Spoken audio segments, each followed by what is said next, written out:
సామాన్యంగా మనము ఫ్రిడ్జ్లో ఏంటంటే ప్రిజర్వేషన్ కోసం పెడతాము. దాన్ని పర్టికులర్ ఫుడ్ ఐటమ్ది షెల్ఫ్ లైఫ్ ఇంక్రీజ్ చేయడం అంటే ఎక్కువ రోజు నిలువ ఉంచడానికి ఫ్రిడ్జ్ని వాడుతూ ఉంటాము. కానీ హౌస్ హోల్డ్ లేడీస్ ఒకటి నెగ్లెక్ట్ చేస్తూ ఉంటారు, ఏంటంటే వండనివి పచ్చిగా ఉండేవి అన్నీ ఒకటే ర్యాక్లో పెట్టేస్తూ ఉంటారు. సో ఇలాంటప్పుడు ఏమవుతుందంటే ఈ రా ఫుడ్స్లో ఉండే బ్యాక్టీరియా కుక్డ్ ఫుడ్స్లోకి వెళ్ళిపోతూ ఉంటుంది. ఫ్రిడ్జ్లో ఉంటే బ్యాక్టీరియా ఉండదు అనేది రాంగ్ కాన్సెప్ట్. ఫ్రిడ్జ్లో చాలా తక్కువ టెంపరేచర్స్లో కూడా బ్యాక్టీరియా గ్రో అయ్యే ఛాన్సెస్ ఉంటుంది. ఫ్రిడ్జ్ని ఎప్పుడే కానీ 40 degrees Fahrenheit అంటే లెస్ దెన్ 4 degrees అంటే 4.4 degrees అలా పెట్టుకోవడం వలన బ్యాక్టీరియాని కొంచెం వరకు కంట్రోల్ చేసుకోవచ్చు. కానీ బట్ స్టిల్ బ్యాక్టీరియా అనేది కోల్డ్ రెసిస్టెంట్ బ్యాక్టీరియా ఉంటుంది. దీన్ని సైక్రోఫిలిక్ బ్యాక్టీరియా అంటారు. ఇవి చక్కగా రెఫ్రిజిరేటర్లో కూడా గ్రో అవుతాయి. సో మనం ముఖ్యంగా వీటిని అదుపులోకి ఎలా తీసుకోవాలి అంటే కాన్స్టెంట్ ఫ్రిడ్జ్ క్లీనింగ్ అనేది ఉండాలి.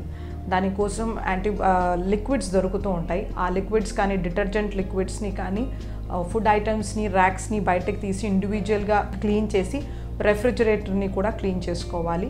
నాన్ వెజ్ ఫుడ్స్ని ఎప్పుడే కానీ జాగ్రత్తగా ప్రిజర్వ్ చేయాలి. యూజువల్గా ఎక్కువ ఫిష్ 2-3 kgs ఫిషెస్ తెచ్చేసి తర్వాత ఎక్కువ చికెన్ మీట్ తెచ్చేసి వాటిని పైన డీఫ్రీజర్లో పెడతారు.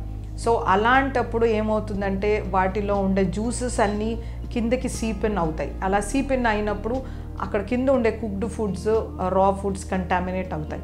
సో ఎప్పుడే కానీ నాన్ వెజ్ ఫుడ్స్ని చక్కగా ప్యాక్ చేసి డౌన్ ర్యాక్లో పెట్టడం చాలా మంచిది.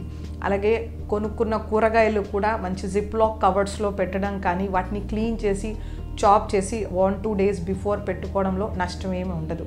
ఓపెన్గా పెట్టేయడము లూజ్ కవర్స్లో ప్యాక్ చేయడం వలన వాటిలో ఉండే బ్యాక్టీరియా స్పోర్స్ అంతా ఫ్రిడ్జ్ లోపలికి స్ప్రెడ్ అవుతూ ఉంటాయి. చాలా రోజులు రెఫ్రిజిరేటర్లో పెట్టేసి మళ్ళీ తినడం వల్ల ఖచ్చితంగా బ్యాక్టీరియా అనేది ఉంటుంది. దానివల్ల మనకి రకరకాల ఇష్యూస్ వస్తూ ఉంటాయి.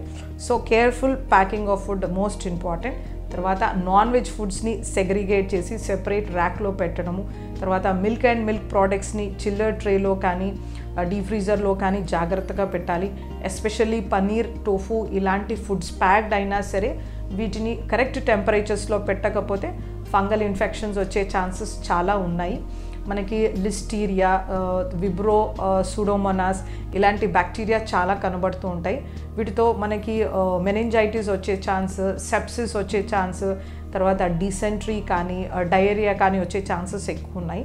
సో నేను చెప్పినట్టు ర్యాకింగ్ అనేది కంపల్సరీ, క్లీనింగ్ అనేది చక్కగా చేస్తూ ఫ్రూట్స్ వెజిటేబుల్స్ని సెపరేట్ కవర్స్లో సెగ్రిగేట్ చేసుకుని పెట్టడం వల్ల చాలా మటుకు మనం ఇన్ఫెక్షన్ని అవాయిడ్ చేయొచ్చు. తర్వాత కుక్డ్ ఫుడ్ ఎప్పుడే కానీ ప్రిజర్వ్ చేసేటప్పుడు క్లోజ్ కంటైనర్స్లో పెట్టి అది not more than 1 meal or 2 meals ఉంచడం. ఎస్పెషల్లీ చట్నీస్, కొబ్బరి చట్నీ, పల్లీల చట్నీ ఇలాంటి చట్నీలు చేసేసినప్పుడు 2-3 రోజులకు ఒకసారి చేసేసి అలా పెట్టేస్తూ ఉంటారు.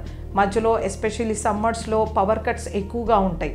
సో 6 hours పవర్ కట్ ఉంది, 7 hours పవర్ కట్ ఉంది. అప్పుడు టెంపరేచర్ అనేది కంప్లీట్గా పెరిగిపోతుంది రెఫ్రిజిరేటర్లో.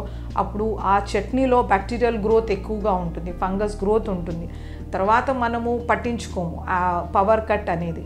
సో ఎస్పెషల్లీ సమ్మర్స్లో ఐస్ క్రీమ్స్ తీసుకునే వాళ్ళు కానీ ఇలా చట్నీస్ బాగా పేస్ట్ చేసి ముందరే అడ్వాన్స్గా పెట్టుకునే వాళ్ళు జాగ్రత్తగా తీసుకోవాలి. ఎందుకంటే ఈ ఐస్ క్రీమ్లో కూడా స్పాయిలేజ్ బాగా కనబడుతుంది లాంగ్ పవర్ కట్స్ వలన.